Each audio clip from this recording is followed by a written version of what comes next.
Благодарам, Мисо. Тоа беше Светот на дланка. Веднаш се стигнеме на првата тема за ова издание на информација, точна и навремена. Како да ги надминеме проблемите со дебелината?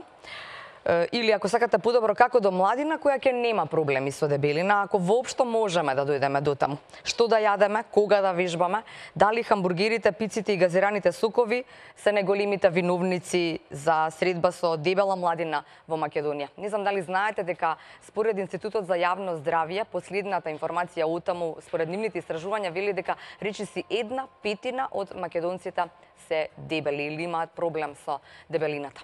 Добро утро за нутриционистот Анита Николовска и мислам дека сте најадекватниот соговорник на оваа тема. Можеме ли да си помогнеме сите заедно?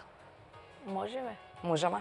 Да. Можеме, меѓутоа ова е прашање не на поединец, ова е прашање на држава веќе. Така. Бидејќи преваленцата на угоеност, да кажеме и прекумерна тежина во последните 6 години, значи таа студија бележи 2010, раст, да. тоа драфтичен раст. Тоа значи треба да не загрижува сериозно. Сериозно. Да. Кога зборуваме за тоа дека и од институтот велат дека не треба секој поединечно или не треба само докторите или само една фела некој да се грижи или да се погрижи, да земе замав ова нели во надминување на проблемот, туку треба цело општество. Што мислите ве како нутриционист, како да тргне? Како да тргнеме во системот на редење на коцките? Најпрво треба корените промени, бидејќи ние за жал немаме некоја класичен водич како што имаат сите нели за нутритивни препораки или да кажеме еден вид на пирамида. Секоја држава има пирамида, можеби белгиската сега го тргна месото, австралиската има помалку зеленчук од американската. Како пример кажувам, меѓутоа ние немаме ништо од тоа.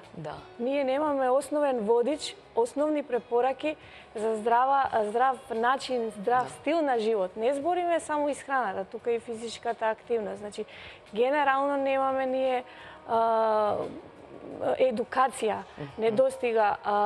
За среќа во Македонија постои факултет за нутриционизам. Еве јас сум од каде што доаѓате? Веќе 4 генерации се излезени и навистина има кадар кој што може заедно со другиот стручен кадар, доктори и понатаму други стручни лица да направат нешто повеќе околу ова прашање. Да.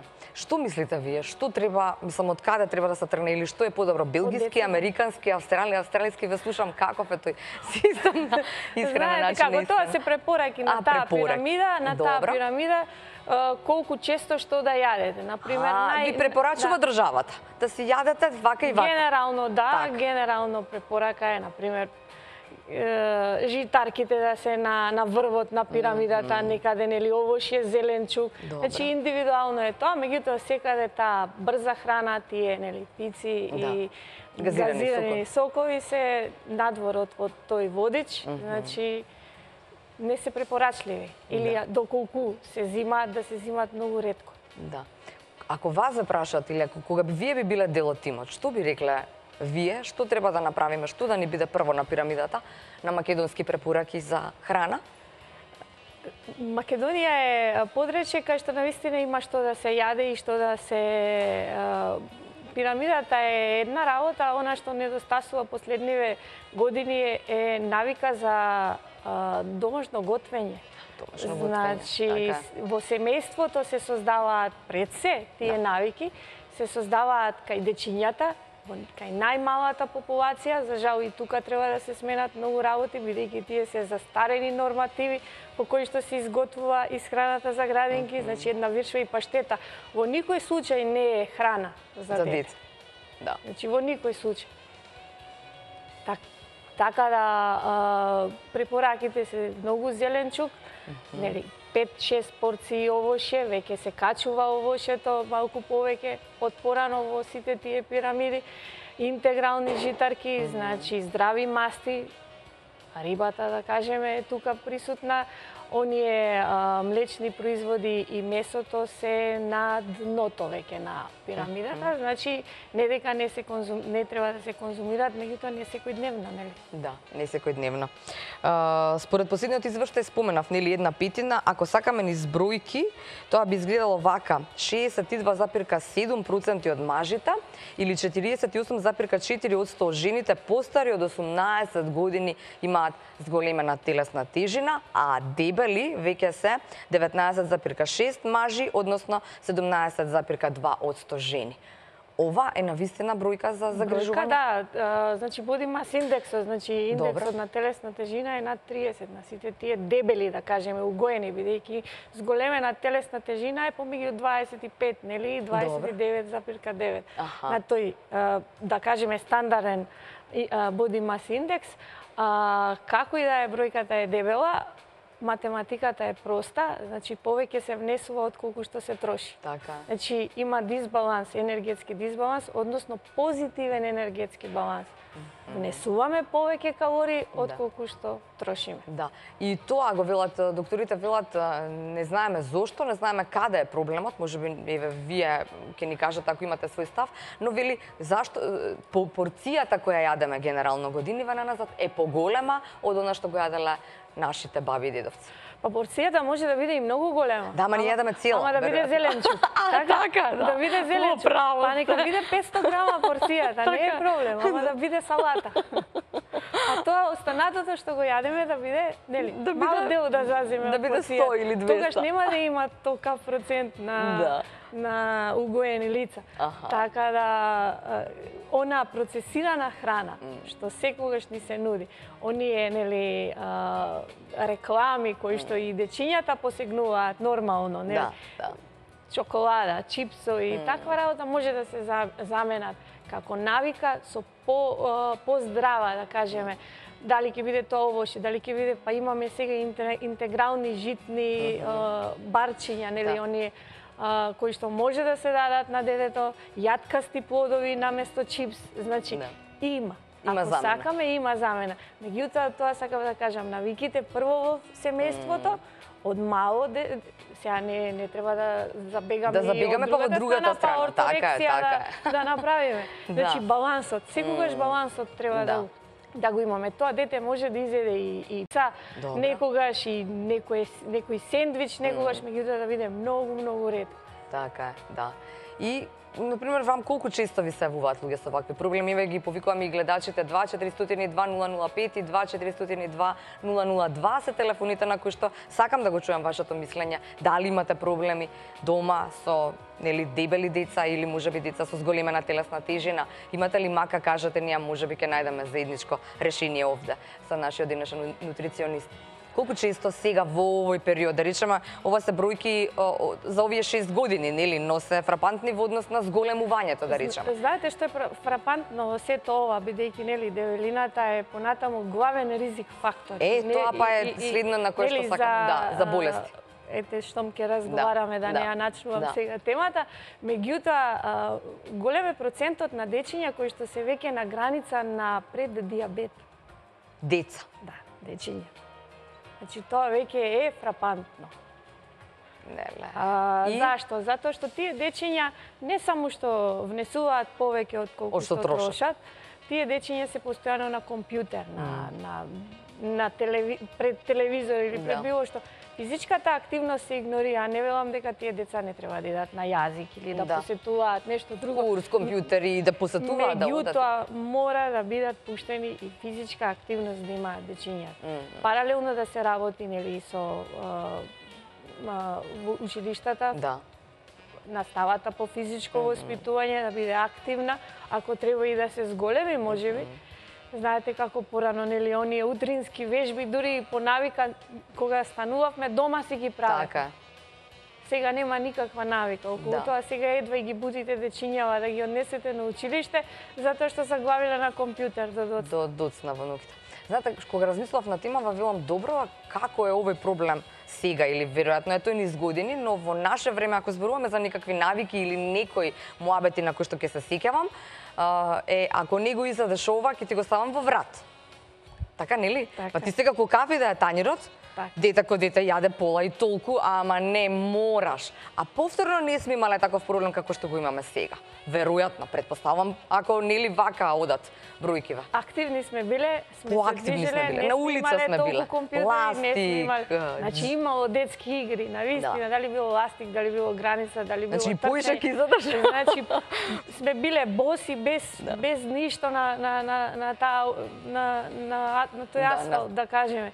Меѓутоа не сме имали толку процесирана храна, не сме имале толку производи кои што Сакаме да кажеме готвеше мама дома, готвеше баба дома, готвеше некој дома. Да. Значи не сме јаделе чоколада, да кажеме, или благи работи сме јаделе еднаш, да кажеме, недавно, меѓутоа нашите родители, баби го подготвувале тоа, значи не било тоа некоја прости јаглехидрати, прости шеќери, газирани напитоци, не сме пиеле, домашни сокови кои што ги подготвувале од, не знам, ако имаме вишна во двор или кајсија, нели?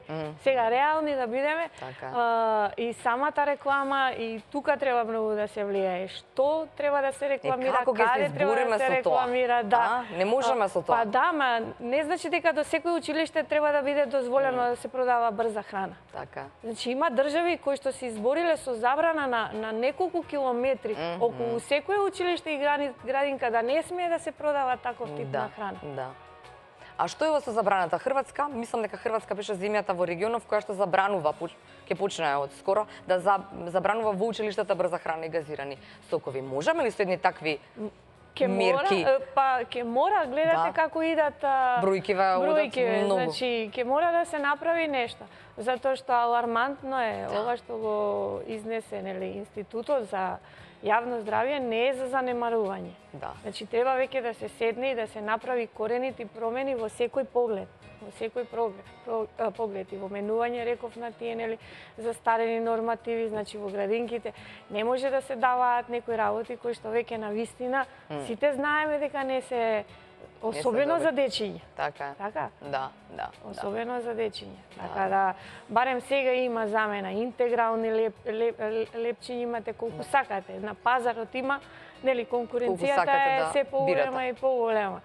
Тој оброк за тие дечиња, ако веќе се 3 оброци во градинка, треба да биде избалансиран, значи ужинката да биде овоше или, нели, некое здраво благо, да кажеме, па некогаш, нели, и сувото овоше, исто така квалитетно и благо и здраво, така да има, меѓутоа мора да се работи и ова треба прво да се направи стратегија. Значи, комплетна стратегија. Затоа што кога зборуваме за училиште или градинки, еве, нели, имам дете, па знам дека често има такви кампањи за здрава храна и така натаму. Многу се поинформирани од ние некогаш за тоа што било здраво, а што било нездраво или помалку здраво за јадење, да речеме. Но колку тоа потоа ние сите во системот го ние сите знаеме, ама не го практикуваме. Ама потоа сите заедно гледаме на телевизија што и како треба. Изговоре, нели, кога ќе ви дојде некоја сака да ославе и вие го прашувате, добро, а физичка активност, па немам време. Па како може да се нема време за нешто што е, нели? Така е, неопходно. Па ако треба ќе се остави автомобилот, ќе се оди пешки на работа или со велосипед. И тука треба инфраструктурата малку да се работи на тоа, меѓутоа се уште фалат велосипедски патеки, значи фалат места каде што ќе може, нели, секој да излезе да. Па фалат дури и 24 часа теретани. Некој не може до 10. Некој пред работа сака да, можеби работи од 7 часот, па сака во 5 часот да иде да се извежба, така?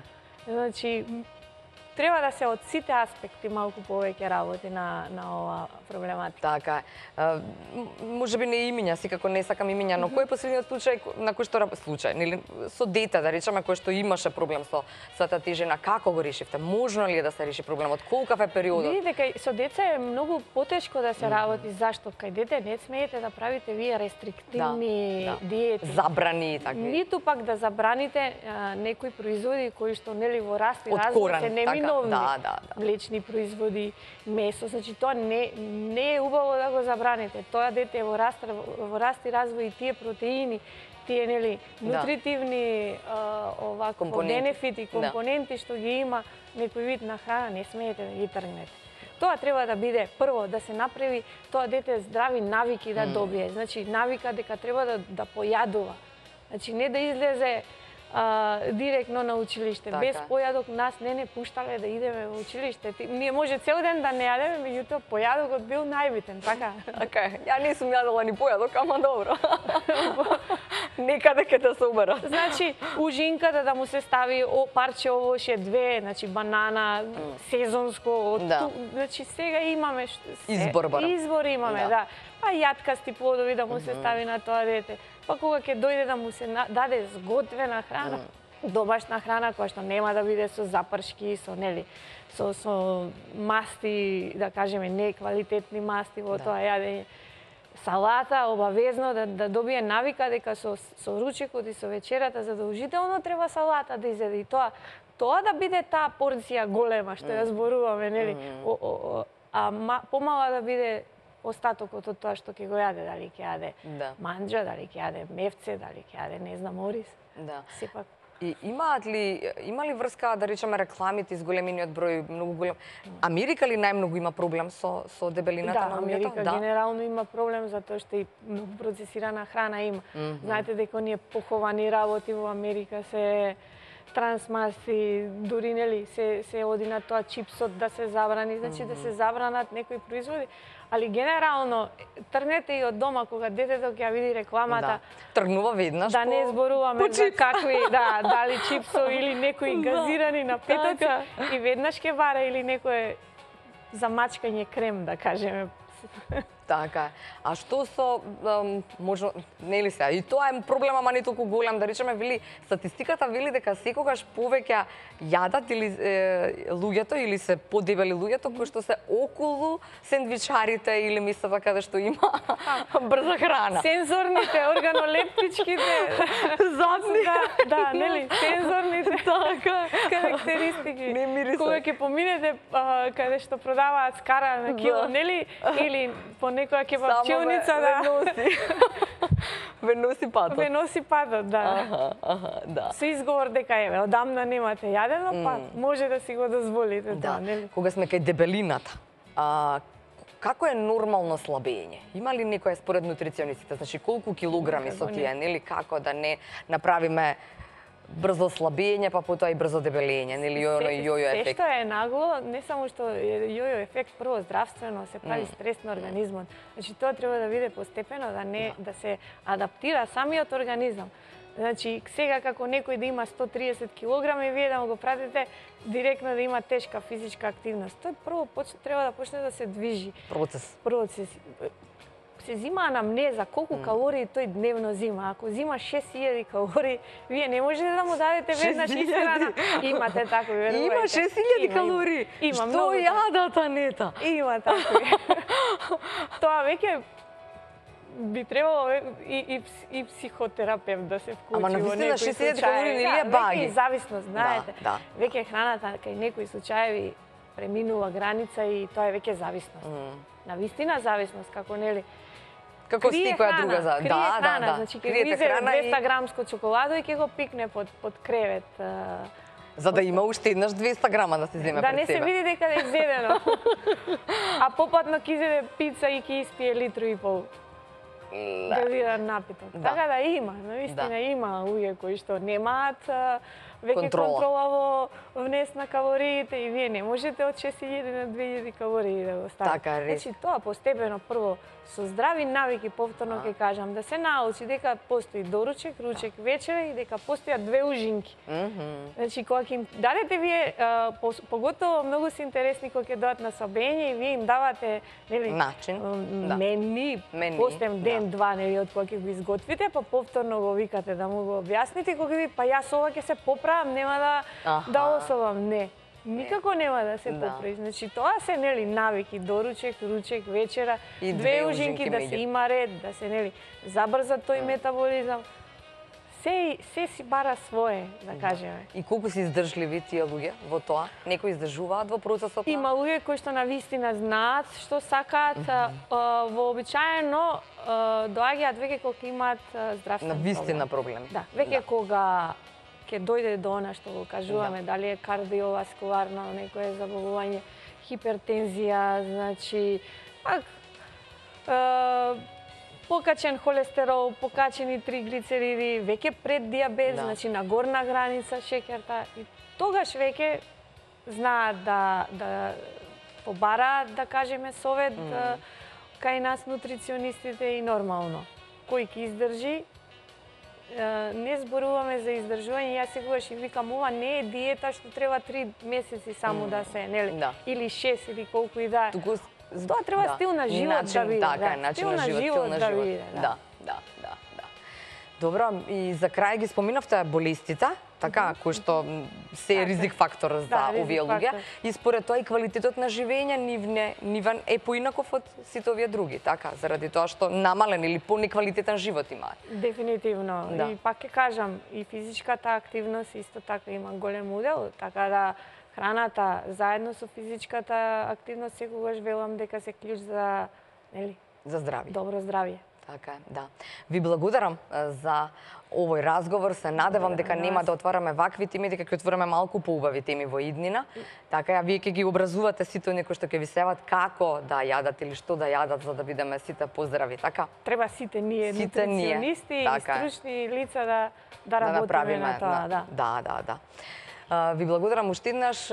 Почитувани, ви останете и натаму заедно со отворената програма на телевизија Нова. За Кусо следува и вториот утрински блок на Куси вести на телевизија Нова. Останете со нас.